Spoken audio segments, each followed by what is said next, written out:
Hey Star Seekers, Marianne with Astral Echoes. I wanted to put together a video talking about how I am able to read on such a large volume every week when I'm on my lives reading individuals, when I'm doing my weekly readings for each sign, and when I am now moving on to do our monthly readings. And here's the key. I'm going to start with my monthlies, the weeklies, and then I'll talk about how we do it on our lives. So this is all the signs here before you, and I've organized them in a way that you can see by element here. There's Aries, Leo, and Sagittarius. Those are your fire signs, right? You've got Cancer, Scorpio, and Pisces. That's our water signs. I've got Libra, Aquarius, and Gemini. That is our air signs. And then you've got Capricorn, Taurus, and Virgo, which is our earth signs. As you can see, they're not quite in the order in which they come along in terms of the months and things like that. And the reason why is because I've organized these by element as well as by what's called a modality or a triplicity. When I do my monthly readings, I read by modality, right? So each of the elements has a modality, and I'll explain that in a minute. And for my weeklies, I read by element.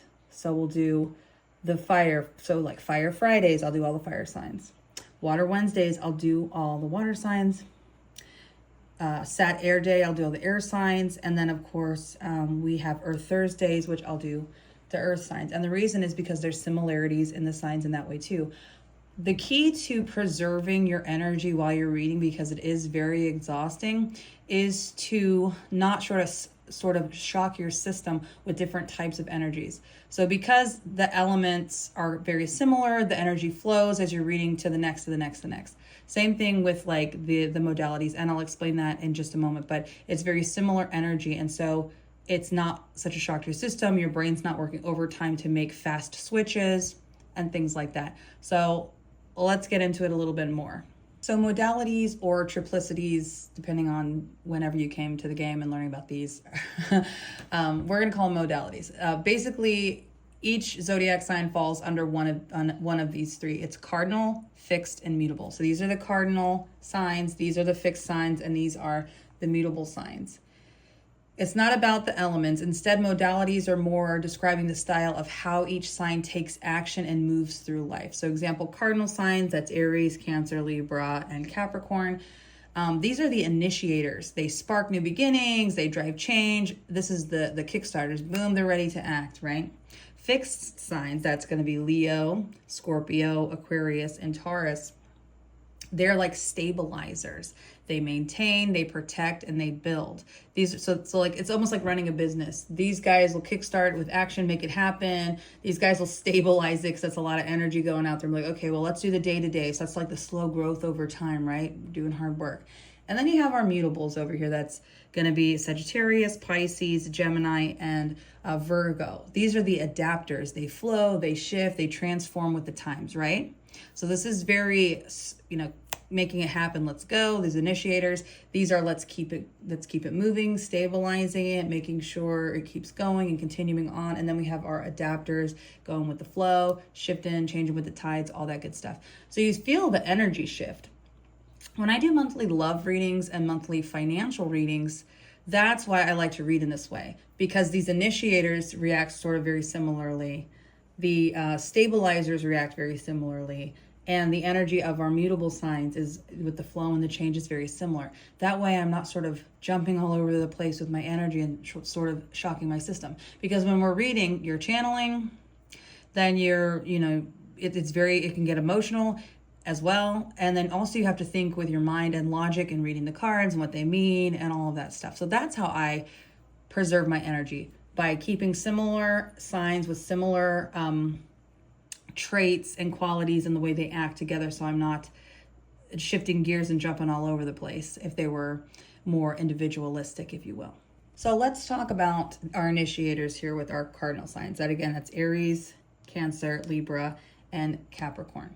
When I do the financial readings, we had sort of talked about their mode of operandi, if you will, as initiators. When it comes to money and career, they're oftentimes self-starting, entrepreneurial, Cardinal signs like to begin projects. They often actually really do well financially by taking the lead, and so that's usually themes that you'll see. They also like money as power and security, like especially Capricorn and Aries. They see it as like power or status, whereas Cancer and Libra maybe are more often to seek financial stability, maybe comfort or relationship harmony, but it's still very similar. They also attract money through action, but may struggle sometimes with long-term follow-through, which is why, it's initiating but not finishing. It's the difference between stabilizers and initiators, right? And then the nice thing too is they're usually natural at like pitching ideas, initiating deals, starting new financial cycles and all that kind of cool stuff. And they also tend to benefit during financial reset periods. So this is like new moon, fiscal quarters, retrograde turnarounds and stuff like that. So the big key commonalities here is they make money when they're in control of the beginning. That's launching, creating, leading, and investing early. And so with that kind of energy, with this initiation, that is why I choose to do our cardinal signs on one day and read that similar energy. Similarly, when I read the love readings, I will also read in this way for the monthly love readings. And what makes our cardinal signs special in like love is that they usually initiate relationships. They usually either fall fast or take the lead in the connection. There's a strong desire to be chosen or to choose first, especially Libra and Aries, these two. And then they do often pursue relationships that kind of elevate their status, their stability, emotional security, stuff like that. A little bit picky in that way.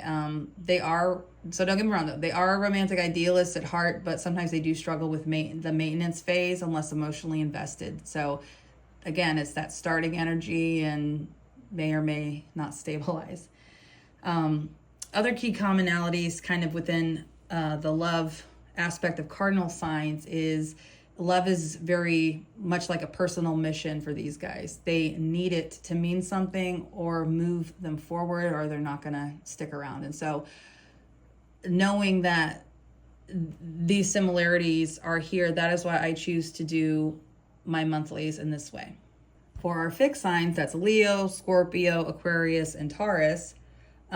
These are, our fixed signs. This is again those stabilizers, those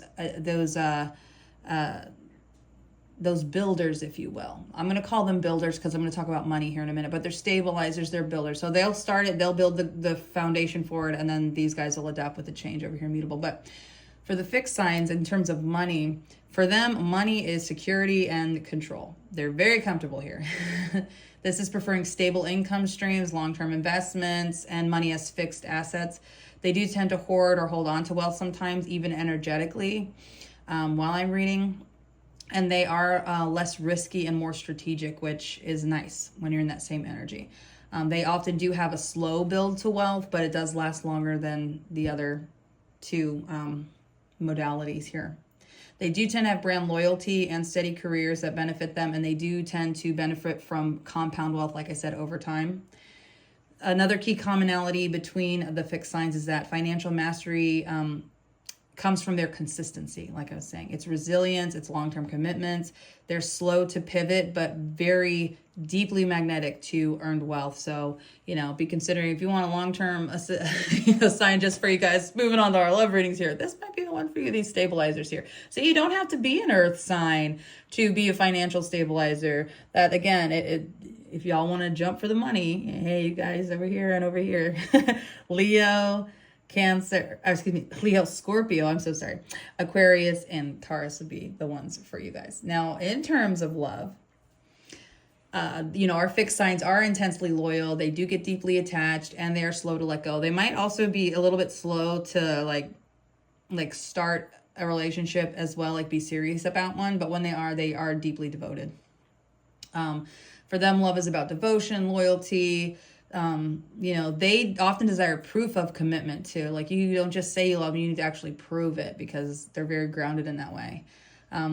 They also take a while to build that trust, but once they have it, they're like all in. Okay. So they might have that RBF, that resting bitch face, if you will, but after time they will open up and then they're absolutely devoted. Scorpio does bring some intensity to it. Taurus brings sensuality to that. Leo brings like romantic grand gestures here. And Aquarius, This is like intellectual loyalty, but either way, they all build love through emotional consistency, intimacy, and deep need to feel chosen over time. Again, you're seeing the similarities with how money is and how love is with our fixed signs, which is again why I read them all in one day. Very similar energies, whether I'm doing financial readings or whether I'm doing love readings. All right, moving along to our mutables, of which I am one with our Pisces here. That's going to be our Sagittarians, our Pisces, our Geminis, and our Virgos. So again, these are our adapters. These guys go with the flow. They're open to change. They're constantly changing in life, and very good at, dramatic shifts in the atmosphere versus some of the other signs, especially our stabilizers here. When something gets destabilized, they function just fine. So in terms of like money with our mutable signs, our adapters, if you will, they tend to, when it comes to money, earn through that adaptability, the multitasking, and of course, intellect here. They are natural like gig workers, creative freelancers, multi-income generators here. They do tend to switch paths frequently. Okay. I'm not going to lie. Money flows when they follow their interest or divine timing. These are job hoppers. This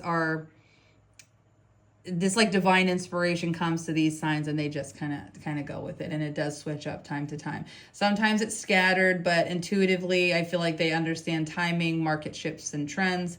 Another key commonality is that wealth does show up when they stay inspired and flexible, and they do thrive when money is tied to movement, creativity, and helping others. So charity workers, nonprofits, stuff like that as well. Also creativity in terms of like art and like going on tour and things like that. Now, when it comes to love, they do fall in love with ideas of people, possibilities of people, and the story more than the people themselves. That is a tendency of theirs, and they do often need space or stimulation in relationships. These tend not to be clingy, but they do still crave connection with some variety. They do get pretty deeply emotional and or mental with their lovers, depending on which sign they are. The air and the mental and emotional here. The key commonality with them too in terms of love is that they do believe love is a journey, it's not a destination, and they do seek growth, fantasy, and like open-ended connections. They like variety, all that good stuff, So this is why I choose those similar energies for the monthly readings, whether it's love or financial or just general for the next month. Is why. Now, in terms of the weekly readings, let's move on to our weekly readings. I do go by element, and that's fire, which is Aries, Leo, Sagittarius, water, which is Cancer, Scorpio, Pisces, air, which is Libra, Aquarius, Gemini, and earth, which is our Capricorn, Taurus, and a Virgo. Now, in astrology, these four classical elements of fire, water, air, and earth, this is how each sign expresses their energy related to others and how they move through life. So each element includes 3 signs, and the signs of the same element tend to share that common emotional language and energetic frequency, which helps me to keep my energy calm and keep it flowing so I don't get overwhelmed with moving, shifting gears too often. So for the fire signs up here, again, that's Aries, Leo, Sagittarius. They are ruled by passion, drive, and bold self-expression. They move fast, they love big, they act on instinct. Fire signs bring inspiration, excitement, and creative energy, but they can burn out or burn bridges if they are not careful. And so why I group them together weekly is because they tend to face similar themes of motivation, conflict, self-worth, and creative expression each week. Our water signs, that's Cancer, Scorpio, Pisces, they are ruled by emotion, intuition, and spiritual depth.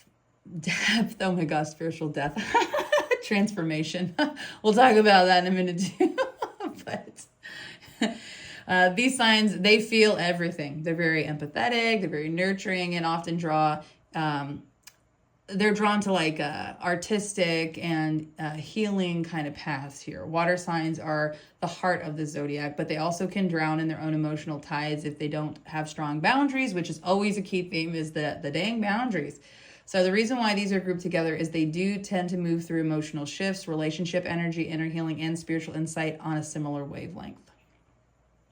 Moving down to our air signs, that's going to be our Libra, our Aquarius, and our Gemini here. They are ruled by thought, communication, and intellect. So they're social, curious, love exchanging ideas. Air signs keep things light and fast moving, which is why I love them. But sometimes they can detach when emotions run deep or feel like emotionally detached. And sometimes we can think they're a little bit mean, like mean girls kind of energy, like saying mean things, but that's okay. The reason why they are grouped together weekly is because they often experience changes in communication, clarity, social dynamics, and mental focus at the same time. So there's a lot of mental energy when I'm reading these guys. Moving on finally to our earth signs. That is going to be Capricorn, Taurus, and Virgo. These are ruled by like grounding, practicality, structure, things like that. Earth signs are builders. They are steady, reliable, and resourceful. They also thrive on routines, goals, tangible outcomes, but sometimes they can get stuck in comfort zones or perfectionism, which does come through week to week. And they are all grouped together weekly because they often experience similar themes around work, finance, physical health, and long-term planning. So as you can see, this is how I'm able to do large volumes of readings without like exhausting my energy or burning out. I do want to move into our individual readings and how I do that. When I do my lives, depending on how many people are in the room and how wide my lens is, I will choose my decks differently. So for example, you'll see me a lot of times with these mini decks. It's because they're easy, you know, they come out. And if there's not too many people in the room, I will use, you know, pretty themed decks. If there's a lot of people in the room, I will use a learner deck. And the learner decks are because I can point out the pictures and also they have sort of keywords on here. So I don't recommend starting with these learner decks because if you're like me, I'm a reader. I for my career, I'm a grant administrator. I read contracts all day. I like to read. You will become, if you're a reader, you'll get dependent on reading these even though you know what the card means. So I don't like to use these too often, but I do on my lives because you're channeling the energy. So let's say I'm doing a reading with, there's so many people in the room, I'm doing free readings, but I don't want to exhaust myself. Because remember, I'm channeling, which is still pulling in and using my energy, but I have sort of a blank mind. Then once I pull the card, whatever it is, like look at this Page of Cups. Now I have to feel the energy with my emotional intuition on answering their question. And I need to use my mental clarity of my mind to look into the image to see what I see. That takes mental focus, as well as knowing what the card's meanings are, depending if they're upside down, right side up, etc. If you don't have a lot of capacity, I don't recommend doing reversals. I recommend just using the cards right side up. The reason I use learner decks when I have way too many people in the room is because I'm trying to shorten my mental exhaustion. So when I'm trying to go through a lot of people, I will focus on the channeling aspects of it. So when this card comes up, I'll say, Page of Cups. Depending on what the question is, if it's about a job, if it's about a relationship, I'll pick a couple keywords, boom, boom. And that way it's just easy for me to pick. Even though I know what the card means, I can talk a little bit more. If I feel inclined to, like, they really need to hear this message, I will do that. But it is not to be dependent on the reading of these. It is to get a quick answer, especially with yes, no's, which it's debatable if yes, no's are even like an ethical kind of thing to do in tarot because there's so much more to the story. Oftentimes energy's always shifting. So, you never know. On the current trajectory, you could say your relationship's going to fail, but then an element of surprise or a man's free will comes through and it shifts. But either way, that's sort of why I use these learner cards, because it's easier for me to kind of not have to use as much mental focus, which is also pretty draining. If there's not a lot of people in the room, I absolutely love using cute cards that I just adore. And that way it's a slower pace. I look at the cards and I can explain it better. I also like the classic Rider-Waite because you can point out the imagery in the card to kind of explain why things are happening. One of my other favorite things to do, if there's not too many, is I do what's called layering, where I take oracle cards to add some additional clarity to a question. So I will really quick for you, similar to how I do the monthly love readings. So let's say, let me pull Okay, so like we got 3 of coins here, right? Well, let's do 9 of coins. We like that. 9 of coins, independent kind of energy, not needing anybody, right? Isn't this pretty? It's such a pretty deck. So I'll pull like a regular sized card. I'm like, oh, cool. Let's get some clarity around this. What's this? What's this about? Then I'll pull from like a smaller card. We'll say, oh, Queen of Cups reversed. So you might be independent, but emotionally unhappy because you're independent. You might be lonely. You might be sad. Then you pull out an oracle card for some clarity. So what's on the horizon in terms of love, right? And let's just say I pull a card, boom. We have nurture. Oh, it looks like you need to nurture yourself, or you could pour into your own cup first. You know, I don't necessarily recommend going into a relationship unless you're living up to your best emotional potential here with Queen of Cups, that kind of stuff. And you can pull as many clarifiers as you want. Let's say they need to nurture themselves, but they are in a relationship and they're very independent and they need to pour into themselves. Then you're asking, okay, well, what's the highest, level of this commitment relationship you're in? You pull it.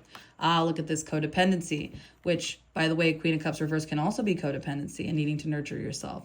So you see how the reading grows and gets more clarity through different oracles. And so layering is like one of my favorite things to do, especially in personal readings where tarot can, it's not like specific enough. Now you can get really specific if you could even layer tarot on tarot on tarot. But anyway, that's another lesson for another day. I know I kind of prattled on there, but I just wanted to kind of explain my process on how I'm able to do all of this work without emotionally exhausting myself. Because when I was first starting on TikTok and doing lives and all this stuff, it was all over the place. I'm putting out energy, trying to make all these videos. I'm editing them myself. Everything you see, I do myself. There's nothing automated. I run it through, some systems for like, to help me with my grammar, to help me organize, thoughts a little bit better. But other than that, it's all me. And so I hope that this has been helpful for you not only to understand my thinking and my logic behind how I set things up to preserve my energy, but hopefully it will help others moving forward. All right, guys, I will let you go and I will see you on the next one. Let me know if that made sense and if there were any helpful tips in here for y'all. I will catch you on the next one. Bye.